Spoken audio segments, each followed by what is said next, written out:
இந்தியாவும் பாகிஸ்தானும் நிதானத்தை கடைபிடிக்க வேண்டும்.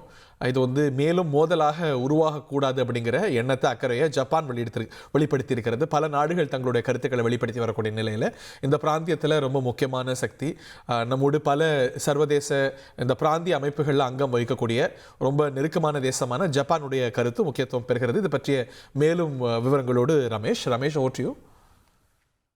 அதாவது ஜப்பான் நமக்கு நெருக்கமான தேசம் மட்டுமல்ல, நமக்கு ரஷ்யா எப்படி நட்பு நாடோ அதே போல ஜப்பானும் நட்பு நாடாக பார்க்கின்றது.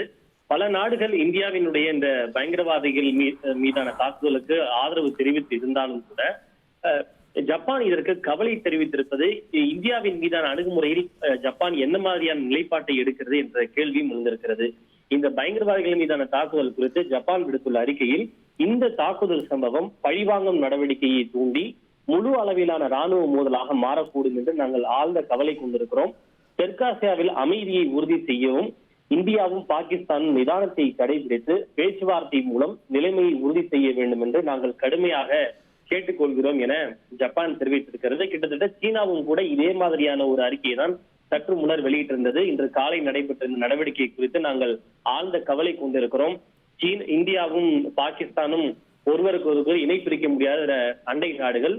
இவை இரண்டும் சீனாவுக்கு கூட அண்டை நாடுகளாக இருக்கின்றன. இத்தகைய சூழலில் இவர்கள் அனைவரும் நிலைமையை மேலும் பதற்றமடைய செய்யாமல் நிதானத்தை கடைபிடித்து அமைதியை ஏற்படுத்த முயற்சிக்க வேண்டும் என்று சீனாவும் கூட ஒரு அறிக்கை வெளியிட்டிருந்தது. எனவே இந்த நடவடிக்கையில் சீனாவும் ஜப்பானும் கிட்டத்தட்ட ஒரே மாதிரியான அணுகுமுறையை கடைபிடிக்கிறதாகவே நாம் பார்க்க வேண்டியிருக்கிறது. ஓகே, இதுல நிறைய இன்ட்ரெஸ்டிங் அப்சர்வேஷன்ஸ் இருக்கு. ராஜாங்க அறிக்கையில டிப்ளமேட்டிக்கா நீங்க என்ன சொல்றீங்கிறது முக்கியம், என்ன சொல்லப்படலை அப்படிங்கிறது முக்கியம். ஜப்பானுடைய ஸ்டேட்மெண்ட்டை அதோடைய வரலாற்றோடு சேர்த்து பார்க்கணும். இந்த ஹிரோஷிமா நாகசாக்கிக்கு பிறகு ஜப்பான் அப்படிங்கிறது ஒரு முற்றிலும் அமைதியை மட்டுமே பிரதிநிதித்துவம் செய்யக்கூடிய அணு ஆயுதம், இது எல்லாத்துக்கும் எனிதிங் மிலிட்டரி அதுக்கு எதிரான ஒரு நிலைப்பாடு எடுக்கக்கூடிய கான்ஃப்ளிக்ட்களுக்கு எதிரான நிலைப்பாடு எடுக்கக்கூடிய தேசமாக தான் இருக்கிறது. அதே வேளையில் இந்தியாவோடு நெருக்கமான நல்லுறவு கொண்டிருக்கக்கூடிய தேசம், நிறைய கன்வர்ஜென்ஸ் ஆஃப் இன்ட்ரெஸ்ட், ஒரு பொது எண்ணங்கள் பொது சவால்கள் இந்தியாவுக்கும் ஜப்பானுக்கும் இருக்கிறது அப்படிங்கிறது குறிப்பிடத்தக்கது.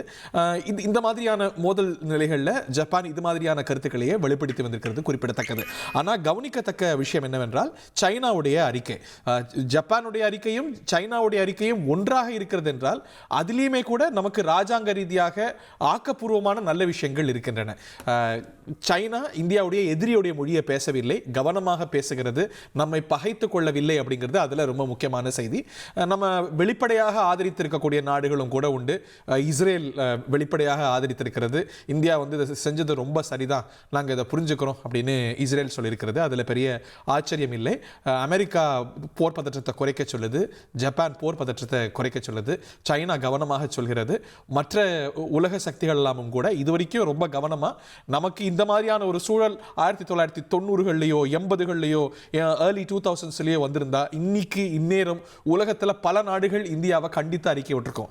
இன்னைக்கு இல்லை, இன்னைக்கு முன்னாடியே கூட அறிக்கை விட்டுருக்கோம். அதுதான் சர்வதேச அரசியலாக இருந்தது. இன்னைக்கு சர்வதேச அரசியல் தட்பவெட்பமும் கூட ஜியோபாலிட்டிக்ஸும் கூட எந்த அளவுக்கு மாறி இருக்கிறது. இந்தியாவுடைய மிலிட்ரி சக்சஸை தாண்டி டிப்ளமேட்டிக் சக்சஸையும் இதோடைய அவுட்கம்ஸையும் இம்ப்ளிகேஷன்ஸையும் பார்த்து நம்ம தெரிந்துக்கிறோம். உங்கள் தந்திவன் தொலைக்காட்சியில் ஆத்மான் செவ்வாய்தோறும் இரவு 8 மணிக்கு காணத் தவறாதீர்கள்.